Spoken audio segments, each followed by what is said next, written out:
नमस्कार, जोहार साथियों, एक बार फिर से स्वागत है आप सभी का करियर फाउंडेशन में। और साथियों, बहुत सारे डाउट्स लोगों को आ रहे हैं, इसके लिए लगातार मेरे पर कॉल, व्हाट्सएप और कमेंट्स आ रहे हैं कि ये जो जेटेट का जो फॉर्म आने वाला है, ठीक है, क्योंकि देखो अक्टूबर में एग्जाम होना है तो चांसेस है कि जुलाई तक तो फॉर्म आ ही जाएगा, ठीक है। तो ये जो जेटेट का फॉर्म आने वाला है, इसमें चूंकि नियमावली में बदलाव हुआ है, पहली बार भाषा शिक्षक का भी प्रावधान इस जेटेट के माध्यम से किया गया है। तो इसमें क्या क्या दिक्कतें आ सकती है, क्या क्या प्रॉब्लम्स आप लोग को हो रहा है, इसको मैं इस वीडियो में सॉल्व करने का कोशिश करूंगा। खास करके कि कोई भाषा शिक्षक है तो वो किस में अप्लाई कर सकता है, कोई एसएसटी शिक्षक में उनको क्या क्या पढ़ना पड़ेगा, कौन एसएसटी शिक्षक के लिए अप्लाई करेगा, कौन भाषा शिक्षक के लिए अप्लाई करेगा, है ना, और कौन साइंस टीचर के लिए अप्लाई करेगा, इसको पूरा स्पष्ट हम क्लियर करेंगे। पहले 6 to 8 क्लियर करेंगे, क्योंकि 1 to 5 में किसी को कोई कंफ्यूजन नहीं है। 1 to 5 को लेकर कोई कंफ्यूजन नहीं है, मेन कंफ्यूजन जो है वो 6 to 8 को लेकर के है, ठीक है। तो चलिए शुरू करते हैं सेशन को। सभी लोग एक बार शेयर भी कर दीजिए इस वीडियो को, जितने भी लोग जुड़े हैं ना, सब लोग सभी लोगों से आग्रह है कि इस वीडियो को शेयर करिए, ताकि मैं स्पष्ट कर सकूं आप लोगों को जो आपके डाउट्स आ रहे हैं उसको लेकर के, ठीक है। चलिए शुरू किया जाए। तो देखो, मैं जो भी बात कर रहा हूं नियमावली के अकॉर्डिंग बात करूंगा, जो नियम में स्पष्ट हो पाया है अभी तक उसके अकॉर्डिंग बात करूंगा। 3 तरह के टीचर का प्रावधान उसमें है, एक एसएसटी टीचर, दूसरा साइंस टीचर और तीसरा लैंग्वेज टीचर। सीटेट में लैंग्वेज टीचर जैसा कुछ नहीं होता, वो जो लैंग्वेज से यानी कि बीए किए हुए रहते हैं, जो लैंग्वेज से पढ़े हुए रहते हैं, वो लोग एसएसटी टीचर के लिए अप्लाई करते हैं। लेकिन यहां पर थोड़ा सा चेंज है। क्या चेंज है, कौन किस में अप्लाई करेगा, है ना, सभी को क्या क्या पढ़ना है, ये मैं आप लोगों के बीच समझाने वाला हूं डिटेल में, ठीक है। तो ध्यान से आप लोग समझने का प्रयास कीजिएगा। देखिए 3 कैटेगरी है, तीनों कैटेगरी की अगर हम बात करें तो साइंस टीचर, सबसे पहले हम लोग ये तय करते हैं कि साइंस टीचर के लिए कौन अप्लाई करेगा। देखो, जो साइंस टीचर के लिए कौन अप्लाई करेगा, यानी कि अब देखो अप्लाई करते समय इन बातों का भी ध्यान रखना है कि अभी तो आप जेटेट पास कर जाओगे, लेकिन जब शिक्षक की बहाली निकलेगी बाद में, जब पीआरटी की बहाली निकलेगी, जब 6 to 8 टीचर की बहाली निकलेगी, सहायक आचार्य की, उस समय को ध्यान में रखकर अभी आपको सब्जेक्ट सेलेक्ट करना है। ऐसा नहीं कि बस अभी जेटेट पास करने के लिए कोई भी सब्जेक्ट सेलेक्ट कर लिए और उस समय आप उसके लिए एलिजिबल ही ना हो, या उस समय आपको दिक्कत हो रही हो सब्जेक्ट पढ़ने में, कुछ भी हो सकता है। तो बहुत ध्यान से इन चीजों को समझना है। अगर आप साइंस टीचर के लिए अप्लाई कर रहे हैं तो फ्यूचर में निश्चित तौर पर आप फ्यूचर में साइंस टीचर यानी सहायक आचार्य साइंस का फॉर्म भरेंगे, है ना। फ्यूचर में अगर आपका सहायक आचार्य का फॉर्म आता है तो आप किसके लिए भरेंगे, साइंस के लिए भरेंगे। और साइंस वालों के लिए जरूरी है कि 11-12 में साइंस होना जरूरी है, 11-12 में साइंस और मैथ होना जरूरी है कि नहीं। अब देखो ध्यान से, अगर आपका, मैं सजेस्ट कर रहा हूं आप लोगों को कि कौन किसके लिए अप्लाई करो। अगर आपका बीएससी है, ठीक है, बीएड तो है ही, बीएससी है, अगर आपका बीटेक है, क्या है, बीटेक है, बीएससी है या बीटेक है, और साथ में बीएड वगैरह जो है, तो आप लोग जो है साइंस टीचर के लिए अप्लाई करो। आप जेटेट में साइंस टीचर के लिए फॉर्म भरोगे। अब ये साइंस टीचर के लिए जो अप्लाई करेंगे उनको क्या क्या पढ़ना है, एक जो चिल्ड्रन पैडागोगी है, ये 30 मार्क्स का पढ़ना है। हिंदी और इंग्लिश कंपलसरी है, ये भी 30 मार्क्स का पढ़ना है। साइंस एंड मैथ्स ये 60 मार्क्स का पढ़ना है।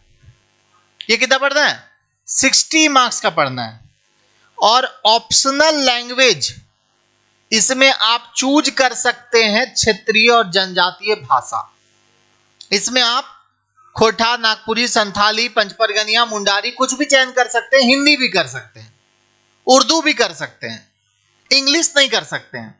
इसमें आप इंग्लिश नहीं कर सकते हैं, इसमें आप संस्कृत नहीं कर सकते हैं, इसमें या तो क्षेत्रीय या तो जनजातीय भाषा ही चयन करना है। 30 नंबर का है, ऑप्शनल लैंग्वेज है, ये हर किसी को लेना है, ये हर किसी को लेना है, ऑप्शनल लैंग्वेज है, ठीक है। यानी ये हिंदी इंग्लिश जो है 15-15 मार्क्स का, 30 मार्क्स का है, सबको पढ़ना है। चिल्ड्रन पेडागोगी सबको पढ़ना है, ऑप्शनल लैंग्वेज सबको लेना है। बदलाव सिर्फ इसमें आएगा। साइंस टीचर वालों को मैंने बता दिया। अब आ जाइए जो लोग बीए किए हुए हैं, ठीक है, जो लोग क्या किए हैं, बीए किए हुए हैं। अब ये बीए किए हुए उसमें आप या तो किसी आर्ट्स के सब्जेक्ट से बीए किए होंगे या तो किसी भाषा के विषय से बीए किए होंगे। बीए में तो दोनों कैटेगरी आ जाता है ना। तो बीए वालों के लिए खासकर, अगर आप एसएसटी के किसी विषय से, हिस्ट्री, पॉलिटिकल साइंस, है ना, ज्योग्राफी, इन सब विषयों से अगर आप बीए किए हुए हैं तो ऐसे केस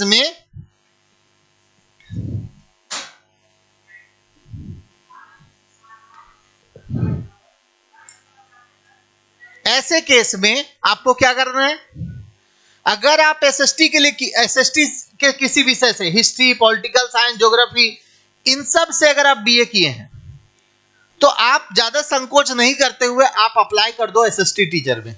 किस में अप्लाई कर दो दोस्तों, आप लोग इसमें एसएसटी टीचर में अप्लाई कर दो, ठीक है। अगर आप बीए किए हैं, बीए और बीएड किए हैं तो एसएसटी टीचर के अप्लाई कर दो। अगर आप एसएसटी टीचर के लिए अप्लाई कर रहे हैं तो चिल्ड्रन पेडागोगी 30 मार्क्स का पढ़ना ही है, 100% श्योर है ये। हिंदी और अंग्रेजी मिला करके 30 मार्क्स का, 15-15, ठीक है। सोशल साइंस 60 मार्क्स का पूछेगा आपको, हिस्ट्री, ज्योग्राफी, पॉलिटी और यानी हिस्ट्री, ज्योग्राफी, सिविक्स और इकोनॉमिक्स से, और आपको भी एक लैंग्वेज पेपर सेलेक्ट करना है जो कि 30 मार्क्स का है। जो कितने मार्क्स का है, 30 मार्क्स का है, ये आपको सेलेक्ट करना है। अब सबसे ज्यादा जो प्रॉब्लम्स हो रहे हैं वो हो रहे हैं भाषा शिक्षकों को। जो भाषा शिक्षक के लिए अप्लाई करना चाहते हैं वो लोग सबसे ज्यादा कंफ्यूज हैं। तो जब आप नियमावली में कॉलम देखिएगा तो कॉलम में यह स्पष्ट लिखा हुआ है कि अगर कोई बीए भाषा से है, यानी आर्ट्स में है वो, है ना, बीए किस में है, आर्ट्स में है, तो वैसे सिचुएशन में उनको तीनों ऑप्शन दिया है, उनको तीनों ऑप्शन दे दिया है। या तो आप भाषा शिक्षक के लिए अप्लाई करें, या तो आप एसएसटी शिक्षक के लिए अप्लाई करें, या तो आप साइंस शिक्षक के लिए अप्लाई करें।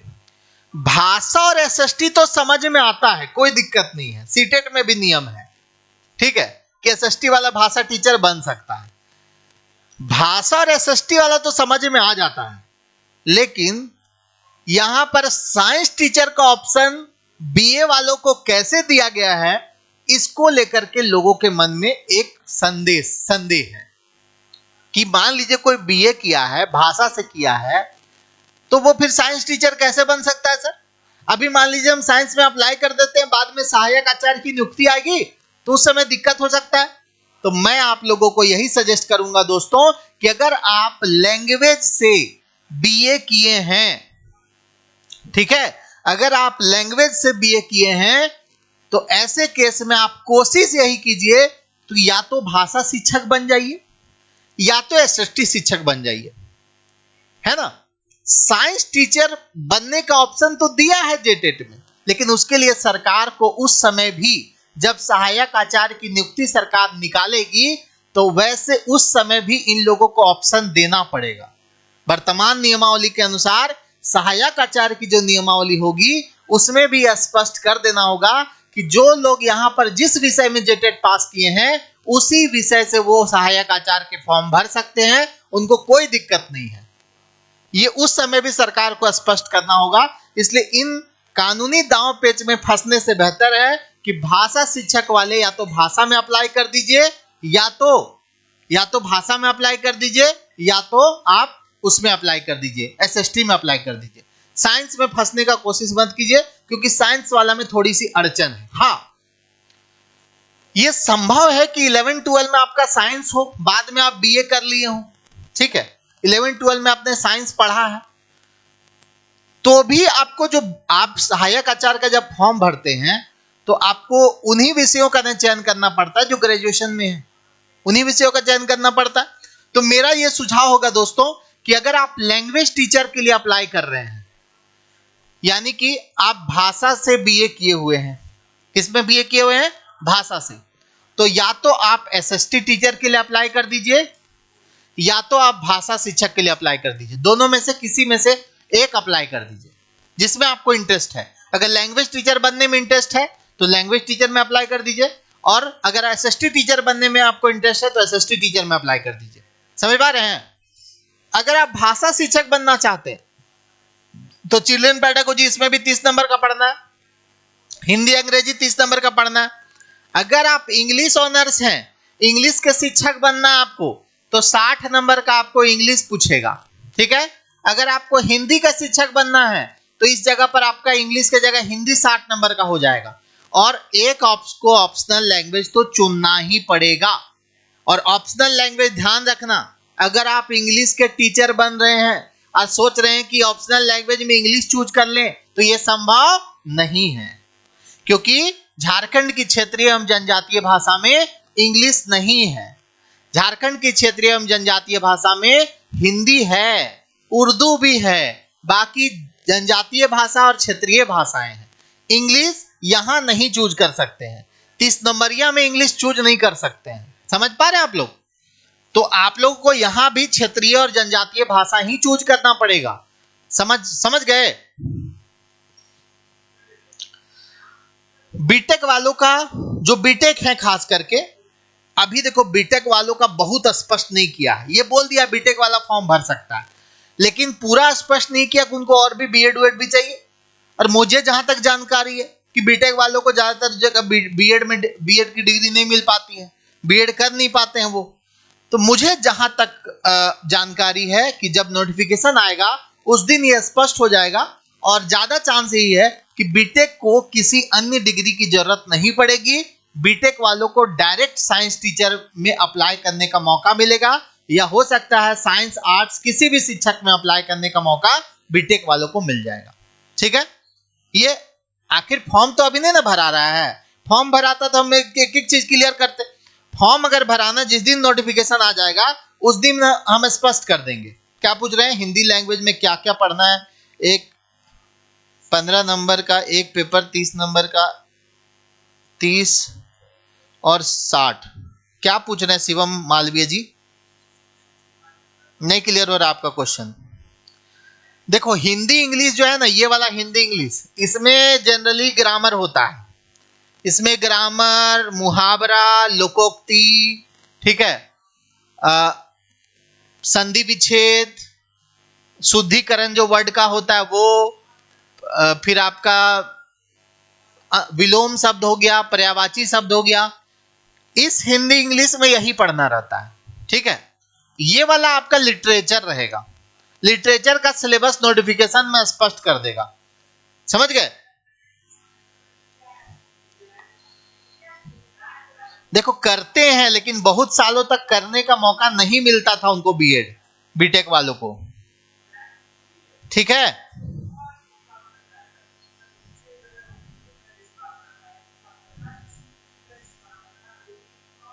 देखो इंग्लिश लैंग्वेज जो 60 नंबर वाला, या हिंदी लैंग्वेज 60 नंबर वाला जो सिलेबस है, वो सिलेबस अभी नहीं आया है, अभी वो सिलेबस नहीं आया है। लेकिन जब फॉर्म आ जाएगा, जिस दिन नोटिफिकेशन आ जाएगा उस दिन सिलेबस आ जाएगा। लेकिन इतना मान के चलो कि उस 60 नंबर वाला पेपर में भी आपको ग्रामर तो पढ़ना ही पड़ेगा।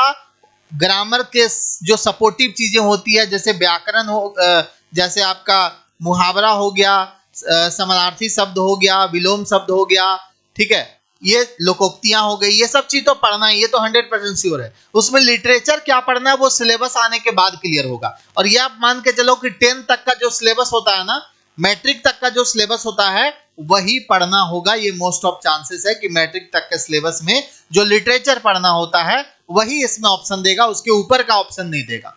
ठीक है, मैट्रिक तक का ही ऑप्शन देगा जेटेट में। हाँ, क्षेत्रीय भाषा में हिंदी कर सकते हैं। अभी सिलेबस थोड़ी जारी हुआ है, अभी सिलेबस जारी नहीं हुआ, अभी पैटर्न बस बताया है एग्जाम का, अभी सिलेबस नहीं जारी हुआ है। ठीक है, तो मुझे लगता है कि ये जो डाउट में बहुत सारे लोगों का डाउट लेकर आया था, तो यहां पर आप लोगों को क्लियर हो गया होगा। हाँ, हम लोगों ने अभी जितना सिलेबस लोगों को मतलब पता चल चुका है, उसके अकॉर्डिंग हम लोगों ने शुरू कर दिया है, क्योंकि मैक्सिमम सिलेबस सीटेट से मैच करेगी। ठीक है, पेडागोजी हो गई, या फिर आपका हिंदी इंग्लिश जो पेपर कॉमन पेपर है 30 नंबर वाला वो हो गया, फिर आपका 1 to 5 वाला जो पेपर है वो सब तो क्लियर है, उसमें सिलेबस का दिक्कत नहीं, पिछले बार का ही सिलेबस रहेगा। मेन जो है भाषा शिक्षक वालों को मेन दिक्कत हो रहा है। ऐसे तो एसएसटी वालों को एसएसटी पूरा 10 तक का पढ़ना है, साइंस वालों को 10 तक का साइंस और मैथ पढ़ना है, उससे ज्यादा नहीं पढ़ना है। ठीक है, तो ये बैचेज चल रही है दोस्तों 1 to 5, 6 to 8 के लिए अभी ऑफर है। ये ऑफर जो है दोस्तों आपका 30 जून तक है, 30 जून तक ऑफर है। 1999 में आपका ये 6 to 8 का पेपर आपको मिल रहा है। ठीक है, 1999 में, और 1499 में आपको 1 to 5 का पेपर मिल रहा है। साथ ही जो वैकल्पिक विषय जो क्षेत्रीय भाषा हिंदी और खोटा हमारे पास अवेलेबल है, ये आपको 499, ठीक है, कितने में 499 में आपको मिल रहा है, 499। तो आप ये कोर्स लेने के लिए जो स्क्रीन पे नंबर दिख रहा होगा आपको, वो स्क्रीन पे नंबर जो दिया वो उसमें आप कॉल कर सकते हैं, व्हाट्सएप कर सकते हैं, जानकारी ले सकते हैं। हमारी क्लासेस जो है उसमें डेमो क्लासेस अपलोड हो चुका है, डेमो क्लासेस देख लीजिए। ठीक है, जिनको भी जानकारी चाहिए, जो ऑफिशियल नंबर है हमारा, ऑफिशियल नंबर, उसमें आप संपर्क कर लीजिए। ऑफिशियल नंबर यहां पर मैं लिख देता हूं, यहां पे लिख देता हूं 91556891707080280288। ये दोनों नंबर है, इन दोनों नंबर पर कॉल करके आप कोर्स के रिगार्डिंग जानकारी ले सकते हैं। ठीक है, आज से हमारी क्लासेस शुरू भी हो रही है, आप लोग एडमिशन ले लीजिए और पढ़ाई शुरू करिए मन लगा करके। ठीक है, चलिए, थैंक यू।